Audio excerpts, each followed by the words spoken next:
Muy buenas noches.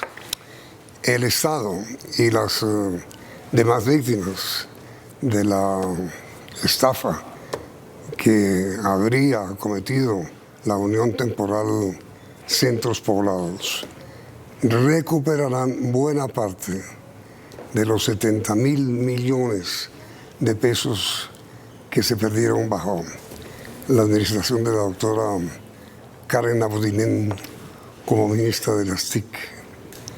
La doctora Marta Lucía Zamora es directora de la Agencia Nacional de Defensa del Estado.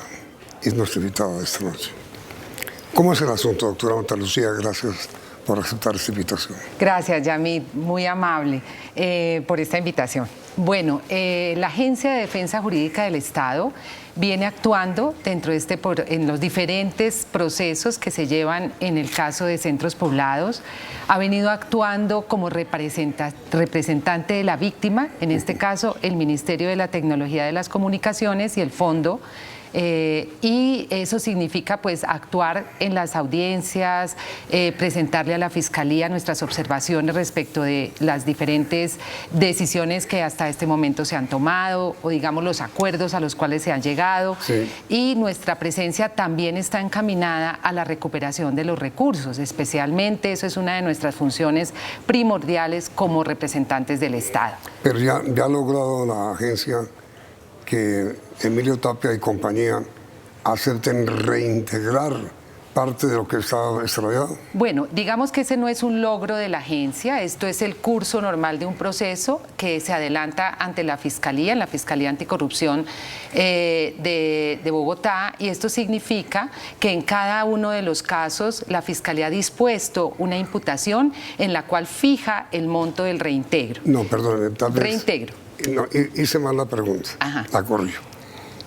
¿Ha logrado la oficina suya que el doctor Emilio Tapia reconozca que tiene que reintegrar parte de lo perdido? Claro, yo diría, es decir, aquí tenemos que siempre tener la claridad frente al reintegro y la reparación. El reintegro es la figura por la cual se obtienen unos beneficios en torno al cumplimiento de esos compromisos con el Estado, o sea, con la devolución de los dineros, y los reintegros se han venido dando en unos montos importantes diferentes en cada caso. En el caso de Emilio Tapia, él no ha realizado ningún preacuerdo, no ha firmado ningún preacuerdo. No, pero con usted no llegó... No, con la Fiscalía. No, con usted. Con nosotros estamos en un proceso de reparación, de justicia restaurativa. No de reintegro. No de reintegro. El reintegro se surte dentro exactamente en la Fiscalía, y lógicamente esto es parte de la valoración, de la revisión que debe realizarse ante un juez, y que en este momento pues él lo que está es acusado. Entonces, reintegro es asunto de la Fiscalía. Exactamente. Reparación es asunto suyo. Sí. ¿El doctor Tapia ya aceptó reparar? Estamos en ese proceso, Yamid. ¿Pero ya aceptó o no? Exactamente, sí, ha presentado, y debemos decirlo con absoluta seriedad, que él ha tenido todo un acercamiento, tanto él como sus abogados, y no solamente el caso de él, también otros procesados. En este caso está Luis Fernando Duque, está Juan Carlos Cáceres, con unos acercamientos a la Agencia de Defensa Jurídica del Estado con el fin de presentar una propuesta seria, concreta, con números, con fechas, sobre reparación, en este caso lo que no se pudo realizar en el contrato, como es la conectividad en las escuelas, en los colegios apartados de nuestro país, donde se requería precisamente, y ese era el sentido del contrato, de conectividad y de prestación de este servicio, y de implantación de todos los equipos en los sitios para que pudiera llevarse a cabo esa educación de calidad. Es decir, ellos han aceptado ante su oficina hacer lo que no hayan hecho. Exactamente. Hemos querido, y en eso debo decirlo, la víctima tiene un papel fundamental dentro del proceso penal. También somos parte en las audiencias, en lo que son los preacuerdos. También se conoce la opinión de la víctima en el principio de oportunidad, y por eso la voz de la víctima es fundamental en estos procesos. Es decir, ayer lo decía el jefe de la unidad anticorrupción, el doctor Edward, decía que sin reintegro no hay un preacuerdo. Es decir, hay que tener esa claridad que hoy en día eso es un punto de honor fundamental en todo proceso penal, y es que desde que exista una víctima que presente los daños causados, hay una posibilidad de intervención. Por eso decía yo antes, el reintegro es cuestión de la Fiscalía y la reparación es cuestión suya. Sí. Pero reparar no significa, doctora Marta Lucía, aceptación de culpabilidad. Bueno, como lo veamos, de todas formas, el reconocer la responsabilidad, ¿para qué? No puede desconocerse, pero es una realidad que al querer reparar a la víctima, al querer resarcir el daño causado, pues es una forma de aceptar que se ha cometido un delito, que se ha causado un daño y que por esa razón está llamado a responderlo. Estos son actos absolutamente voluntarios, sí. Están consagrados en la ley, aparece en el Código de Procedimiento Penal como la justicia restaurativa. Es una figura de procedimiento penal que, digamos, no es muy utilizada. La Fiscalía, digamos, tiene una fijación, y eso es absolutamente lógico, que quiera asumir la acusación, imputar, acusar, defender su acusación, lograr una condena, pero también hay otros métodos que se denominan unas formas alternativas de justicia que están consagradas precisamente en la propia ley y que pueden ser absolutamente satisfactorias y benéficas para muchos temas. De un lado, la reparación a la víctima en aquello que la víctima acepta y considera dignificante para ella, y también esto tiene unos reconocimientos en rebaja de pena, en algunos beneficios que deberán y son tasados por el fiscal o por el juez dependiendo del momento procesal en que se presente la reparación. Lo importante, Yamid, es que esta reparación sale de la víctima y sale de la Fiscalía para quedar en manos de un tercero neutral, llamémoslo así, un mediador, quien debe tener la calificación y demostrar la idoneidad y la capacidad para poder realizar esa tarea. No, pero ahí no lo entendí. A ver, las principales víctimas del daño causado por centros poblados fueron los niños. Sí, exactamente. Que debían recibir en regiones alejadas del país servicios de Internet a sus servicios, digamos, sí, para utilizarlo. Exacto. Conexión. Sí, conexión. De Internet para escuelas, para colegios, para centros, comunidades. Para centros de comunidad, para que tuvieran comunicación con el mundo de hoy, para estudiar, para informarse, para tener información de los mercados, para todas esas cosas que permite hoy acceso a servicio de Internet. Reparación quiere decir hacer eso. Sí, exactamente. Reparar los niños. Sí. La reparación significa únicamente instalar la red de Internet. Sí, para el caso particular es el tema más importante, poder instalar la red, tener los equipos que permitan esa transmisión, tener un operador que pueda realizar esa transmisión, pueda generar esas posibilidades de tener el Internet a la mano en esos sitios, porque además se beneficia a toda la comunidad. Hay sitios en donde uno llega y ve que la escuela tiene conectividad y ve a la población alrededor conectándose para poder hacer, hacer las consultas a través de un celular. Lo que no le entendí es qué tiene que ver ahí el que usted llama mediador. Sí, exactamente. A ver, la mediación es poner en manos de un tercero neutral, ¿sí? Una persona neutral certificada por la Fiscalía para que valore ese aporte a la reparación, para que se cumpla, para que sea dignificante para las víctimas y para que sea realmente reparador. Es decir, es una especie de auditor. Sí, es un mediador, es una persona que está en la mitad, esa es su palabra. palabra. Pero que confirma que evidentemente se construyó y se entregó la red de Internet. Exactamente. Luego que el mediador ha intervenido, que ha valorado ese aporte a la víctima y que la víctima lo ha aceptado, él presenta su concepto, llamémoslo así, y lo remite al fiscal o lo remite al juez para efectos de poder ser, digamos, reconocido dentro del proceso ese aporte y eso tenga unos efectos favorables para el procesado dentro del proceso penal. Pero entonces, doctora Marta Lucía, antes del reintegro ante la Fiscalía, viene la reparación ante usted. Es que la reparación puede ser en cualquier momento del proceso, incluso puede ser después de que sea condenada una persona. Lo que ocurre en estos casos, y eso ya es, digamos, una interpretación muy especial, digamos, muy particular, que viene de la justicia transicional, es que debe haber una reparación temprana. Una reparación tardía, digamos, ya pierde todos sus efectos. Yo le quiero mostrar, Yamit, cómo para estos días recibí una comunicación del fiscal delegado ante la Corte, en donde me convoca como directora de la agencia a participar en unas mesas de reparación a la víctima en el caso de Brecht. ¿Sí?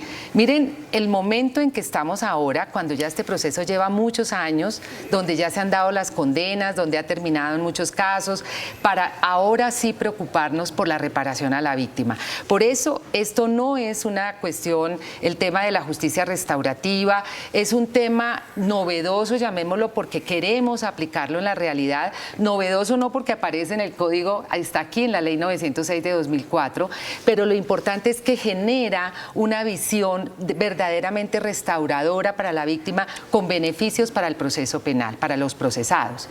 Y esto es tomado, digámoslo, en el sentido de un derecho penal que va encaminado a esa reparación de la víctima, a esa satisfacción, a lograr la terminación de un proceso.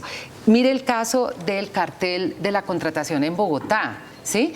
Incluso hace pocos días vimos una decisión de la Corte Suprema que disminuyó la pena para un caso de peculado. ¿Qué caso de Bogotá? El de la calle 26, el famoso caso de la contratación de compañía. Exactamente.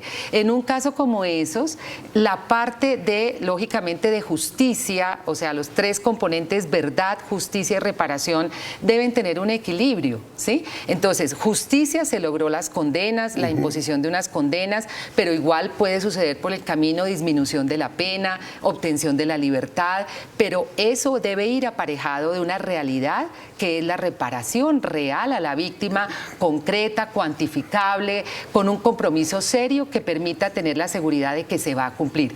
El aporte a la verdad también es fundamental en este caso.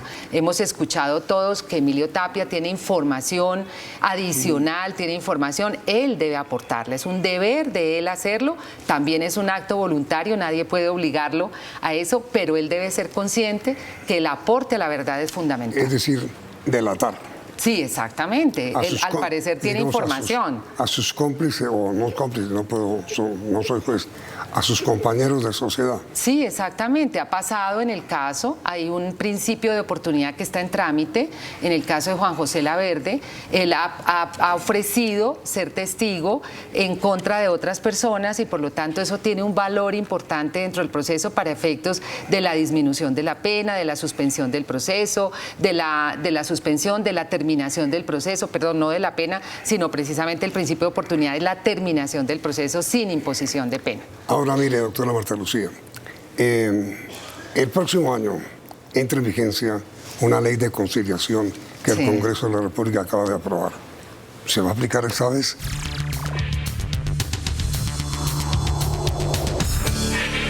La ley de conciliación que el Congreso de la República acaba de aprobar, doctora Zamora, entra en vigencia ahora, a partir del 1 de enero. ¿Se puede aplicar aquí en este caso? Bueno, esa es la ley 2220 de 2022 sí. Y esa ley efectivamente entra en vigencia en enero, pero exceptúa o digamos no contempla la conciliación, la mediación y la justicia restaurativa porque eso corresponde a una independencia legal, es decir, la que me he referido del Código de Procedimiento. En este caso no la puede haber. No, se puede para todos los demás procesos, situaciones contractuales y para eso pues es fundamental que logremos generar una cultura de la conciliación. En eso estamos empeñados, acompañando al Ministerio de Justicia, a la Procuraduría, a la Contraloría, a las Juntas de Acción Comunal, porque qué mejor que logremos un país donde la gente acude a la conciliación y no a las demandas contra el Estado, ahora, por ejemplo. ¿Qué casos concretos susceptibles de conciliación podrían aplicarse a partir de la vigencia de la ley? Bueno, tenemos las conciliaciones en materia contractual, precisamente una demanda inmensa que tenemos ahora en lugar de tribunales en Colombia, exactamente, puede ser, o los mismos tribunales de arbitramiento, la búsqueda de la mediación, en de la lugar conciliación. De demandas, más que tribunales. Sí, de soluciones, digamos, amigables, soluciones que lleven a que las partes de manera consciente y voluntaria quieran acudir. Para no recurrir a tribunales, a la litigiosidad, ¿sí? Y hay muchas vías que se abren y que debemos estar muy atentos, porque yo digo, esto es generar una cultura de la conciliación antes que la presentación de las demandas y esta actividad litigiosa que nos tiene de verdad desbordados. A ver, mire, doctora Marta Lucía, la Agencia de Defensa del Estado que usted preside,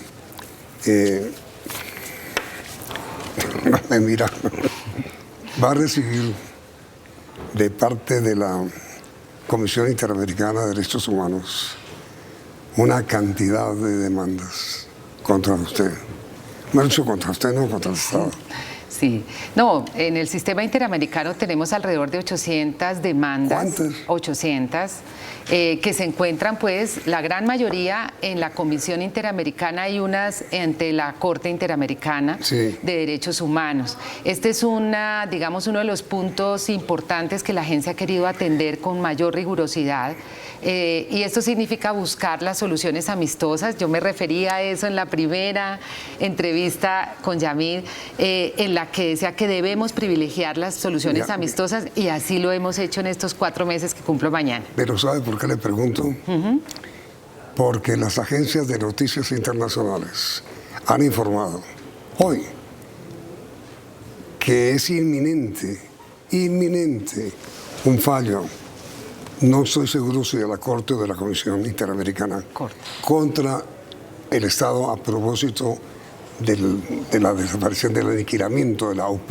Sí, estamos muy atentos, pensamos que esa sentencia salía en estos días. Acusando, ¿no? Es Corte Interamericana y ya sería sentencia, o sea, es un fallo. Y yo creo que en enero del año entrante estaremos siendo convocados a la audiencia de lectura de fallo. Es un caso como casi todos los de la época, yo lo digo, de conflicto armado, de guerra sucia en este país, que hoy en día estamos viendo los resultados, muy grave, pero yo creo que el Estado colombiano ha llegado a un conocimiento y a una aceptación de los daños que se causaron en esa época, y por esa razón muchos de estos casos no nos queda otra alternativa, y lo digo con absoluto respeto por las víctimas. No estoy diciendo que esa sea la última alternativa, sino para dignificarlas, precisamente aceptar la responsabilidad. Así lo hizo el presidente. E indemnizar. Sí, claro, siempre va aparejada una indemnización, unas medidas de satisfacción. Por eso la medida de satisfacción que estaba pendiente de ser cumplida fue la de las masacres del Aro y La Granja, en la cual el presidente de la República acompañó a las víctimas y allí, de viva voz y de manera directa, reconoció el daño causado por el Estado a las víctimas de las 2 masacres. Es decir, vendrán cantidad de demandas de familiares, de miembros de la Unión Patriótica que fueron asesinados. Desaparecidos.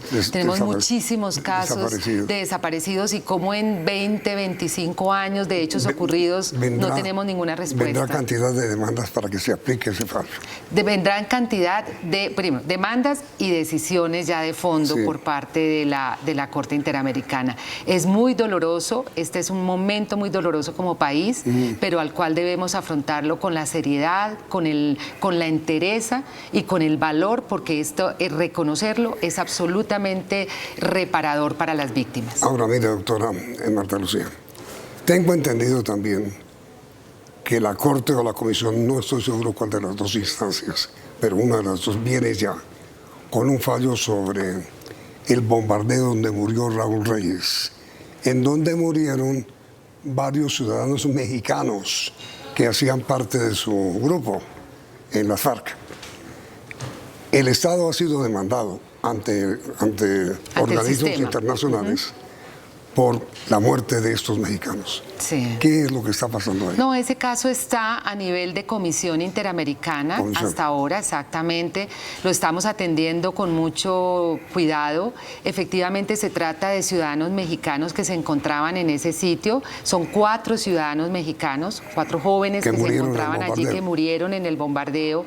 Y claro, aunque ya Colombia ha hecho, digamos, una investigación en materia penal, la investigación que fue archivada por el despacho del vicefiscal general de la Nación, de todas formas la responsabilidad internacional está vigente y ahí la tenemos, ¿sí? Y por esa razón son casos que debemos analizar desde la complejidad que significan actos de guerra, actos de defensa de la población, pero a su vez el respeto por digamos, los métodos utilizados por la fuerza pública. En los casos que usted tiene que atender, pues, ante la Comisión Interamericana y ante la misma Junta, ¿cuál es, al margen de los que he mencionado, otros que deben venir? Bueno, tenemos muchos casos en este momento porque precisamente esto es como la evolución lógica de un país que ha tenido todas estas situaciones tan graves de afectación a los derechos humanos, y tenemos ya el más cercano, uno de los casos de desaparición en el caso de la operación Orión en Medellín, en la Comuna 13 de Medellín. También estamos trabajando muchísimo en ese caso ya está a nivel de corte, y tenemos también otros casos que resultan ser muy interesantes hoy en día frente a la línea que el gobierno ha trazado en devolución de tierras, en respeto por las comunidades étnicas, en reconocimiento. Tenemos caso de la comunidad de Embera-Catío, de la nación Uwa. Es decir, son casos en donde cada vez nos recuerda más la diversidad étnica de nuestro país, el reconocimiento a las comunidades étnicas, el respeto por sus culturas, y por esa razón esa complejidad que implica ese reconocimiento en muchos casos de los daños causados. Entonces, mire, doctora Montelucía, sin mencionar concretamente a ningún gobierno, lo que se está viniendo a descubrir bajo el gobierno actual, y con usted y con el doctor Camilo al frente de la Agencia de Defensa del Estado, es que el Estado colombiano ha sido, a través de sus instituciones oficiales, un permanente violador de derechos humanos. Sí, Yamid, duele decirlo, y decirlo con esa seguridad es así de fuerte. El presidente utilizó palabras muy fuertes en el acto de reconocimiento de responsabilidad de las masacres. Habló de un Estado, habló de un Estado asesino. Yo creo que nos faltaba como colombianos reconocer lo que pasó. Reconocer el daño que se causó como Estado, reconocer que todavía hay víctimas a las cuales no se le ha dicho la verdad, reconocer que hay muchísimos desaparecidos de esta época del conflicto armado, de los quienes todavía no tienen una respuesta. Digamos que hay un antes y una ahora. Hoy en día tenemos instituciones de la importancia y de la fortaleza y de los resultados que están dando, como la Jurisdicción Especial para la Paz, la Unidad de Búsqueda de Personas Dadas por Desaparecidas. La misma Fiscalía ha generado esa función de búsqueda también importantísima con otras instituciones, y por lo tanto ahora, cuando uno está ante la Corte Interamericana, está ante los magistrados, tiene que reconocer que lo ocurrido en esa época fue gravísimo, pero que ahora como Estado estamos no solo reconociendo, sino también apoyándonos en instituciones y en la legitimidad de esas instituciones para poder encontrar la verdad. Pues finalmente, doctora Montelucía, qué tan dolorosa, sí, y qué tan real y qué tan vergonzosa es la palabra Estado asesino que usted ha utilizado. Sí, la utilizó el presidente, la comparto con él, porque creo que es la realidad, pero yo creo que eso nos va generando una paz en las víctimas, una paz en los colombianos. Ese reconocimiento va a ser mucho más positivo, aunque aparentemente fuera negativo, pero es mucho más positivo para un país como el nuestro, que está en vías de construir la paz. En el sentido de que no más Estado asesino. Exactamente. Esa Doctora es la Marta, conclusión. muchas gracias. A usted, mil gracias. Que Yamil. tenga usted una feliz Navidad. Le deseo lo mismo y muchos éxitos en el nuevo año. Igualmente. Gracias a ustedes, televidentes, por la sintonía. Y los invitamos a continuar aquí en 101.1